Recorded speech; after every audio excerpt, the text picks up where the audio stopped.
Hi, welcome back to the final episode of our short series of films, which we've entitled The Master Trainer.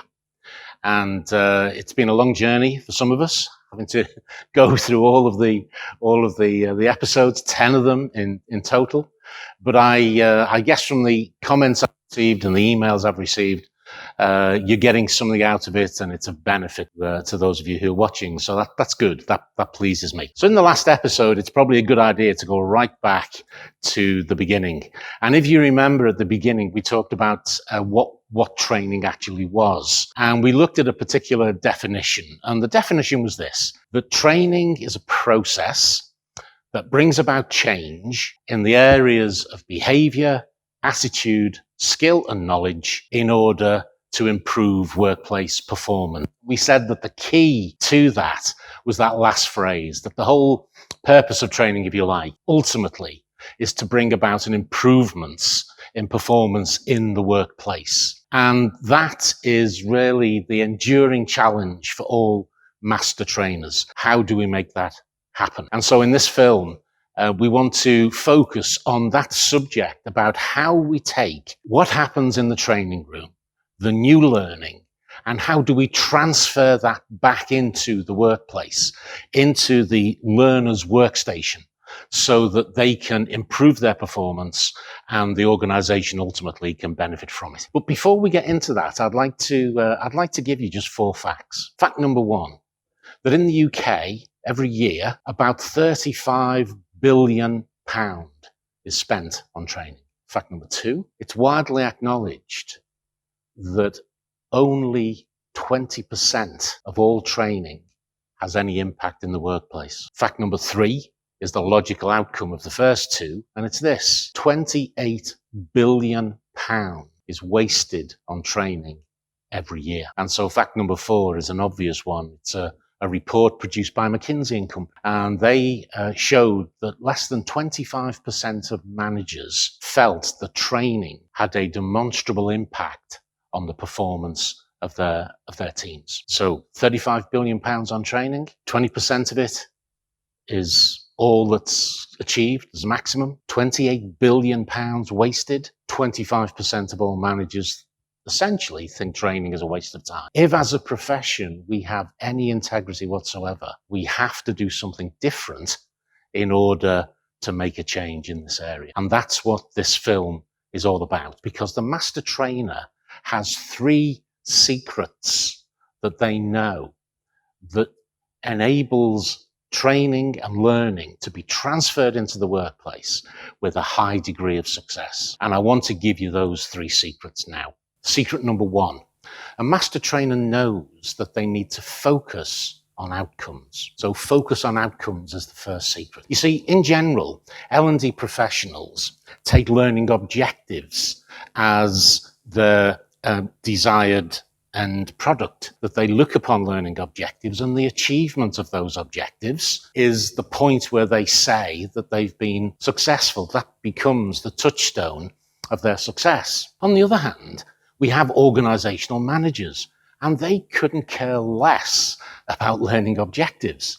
What they want to know is, can their members of staff demonstrably make a difference in their performance after being involved in training? And at that point, we see a total divergence of opinion and a total divergence of success factor. The master trainer knows that they are the one that has to make the paradigm shift. And so the master trainer makes a paradigm shift away from learning objectives and is driven by performance outcomes. And so what that means in practice is that right at the beginning, both the master trainer and the manager need to sit down and determine what are the performance outcomes that are required. And they also need to decide how those outcomes are going to be measured. So that's the first secret. Focus on outcomes. Outcomes trump objectives every time. Well, if L&D and management need to agree the desired outcomes and then express those outcomes in specific job-related criteria, then the master trainer knows that their second secret is this, that those outcomes demand shared responsibility. So outcomes demand shared responsibility. You see, the trainer normally finishes their training event, they collect in their evaluation sheets, they check them over, and they put them in their file, and they feel that their job is done. And they know from the evaluation sheets, if they can be satisfied, that they've done a good job. That's the way they find success. The manager, on the other hand, thinks that L&D has the entire responsibility for developing their staff. And L&D need to develop the staff and then give them back to the manager, and the manager sees the benefits of that training.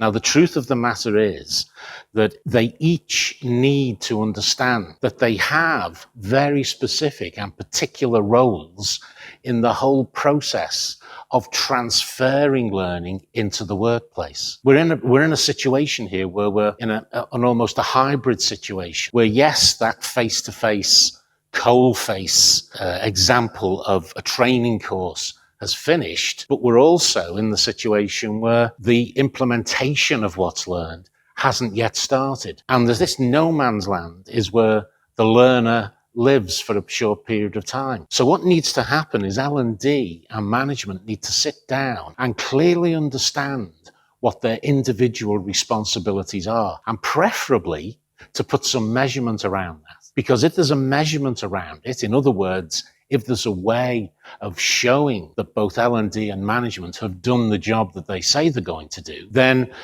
we can expect and see visible accountability. There is, of course, another stakeholder in this ownership situation, and that stakeholder is the learner themselves. And what is often overlooked is the fact that the learner also needs to accept personal responsibility for the way the learning is implemented. But I suspect that's a topic that's a bit too big for me just to chat through now, and we need to leave that for another day. So they're the first two secrets. The first one is focus on outcomes, and the second secret is those outcomes need shared ownership. So the first two secrets you could probably guess at, the common sense, if you like. But the third secret of a master trainer is not so obvious. And it's this: learners need a work-based toolbox. Learners need a toolbox. You see, what happens when a learner leaves a training session? They wander back to their workstation and they sit down and they have all kinds of emotions about what's just happened. They have a conversation with a colleague maybe, or even with their line manager to see how they felt about it. And what happens after that? Well, quite often nothing. That tends to be it. And the learner is left to their own devices, and they're left to sink or swim. Now, research shows us that about 70% of learners do attempt to put into practice the new learning that they've had. But actually, as soon as they come up to a hurdle, then all those good intentions, I should say, just go out of the window. And what normally happens is they then regress or return back to the old habits that they had before they experienced the training. So actually, is it any wonder that less than 20% of all training is any good? It's actually common sense when you see what happens in reality. Now, the master trainer knows that the learner can't be left on their own in the workplace to tackle the situation that they've been dealing with in the training room. And so the master trainer, when they design a learning event, when they put together all of the activities and the learning points and what they want to achieve, they build into that a toolbox, a package, if you like, that the learners can take back with them, that will support them through the early stages of trying to put into practice this learning. And so what goes into that toolbox could be things like aid memoirs, it could be checklists, it could be visual models, it could be acronyms, it could be templates, it could be a whole range of things. But it's a set of tools that the learner can pull out of their drawer and look to when they meet the hurdles that are bound to to face them. The last tool I want to mention is something I've highlighted already, and it comes about through a study that was conducted by American Express. And they discovered that as they studied the outcomes from a number of learners across a number of training courses, they discovered that those learners who went back to a line manager who was involved and supportive saw a 43% increase in their performance. Those learners who went back to a line manager who was not so involved, who wasn't quite as supportive, they saw a mere 12% increase in performance. And so they wanted to discover how it was that these managers achieved such a high degree of performance improvement. And they discovered a very simple fact. And the fact was this, that those managers conducted regular feedback sessions with their learners. And in those feedback sessions, it wasn't a one-way session. They, yes, gave feedback, but they also discussed ways in which the individual member of staff could improve themselves and discussed how they could implement what they'd learned in the workplace. So the last tool in the toolbox is feedback sessions by the line manager. And the master trainer knows that if they're able to build that into the process, then the success of transfer of learning back into the workplace is far higher than if it wasn't there. So they're the three secrets I want to offer to you tonight. First of all, focus on outcomes. Secondly, those outcomes need to have shared ownership. And thirdly, every learner needs to go back to their workplace with a toolbox. So they're just some offerings to you, as we've said throughout all this series. There's no time to cover it in depth. We can only offer hints and tips and ideas, and we hope that you will pick up on. As usual, before we go, I want you to look below here, and you will see some substantial support material that you can read about this whole business of transfer of learning. And also the opportunity down there is to leave some comments and to share your own views and your own tips as well on how you've been able to transfer learning and maybe some of the problems that you've come across that you found difficulty in surmounting. And so the rest of our colleagues who read it may offer you some tips as well. Thank you very much for being with me. And I hope you've enjoyed it. I hope you've gained something from this series, and look out for the next series that we're doing. Thank you. Bye-bye.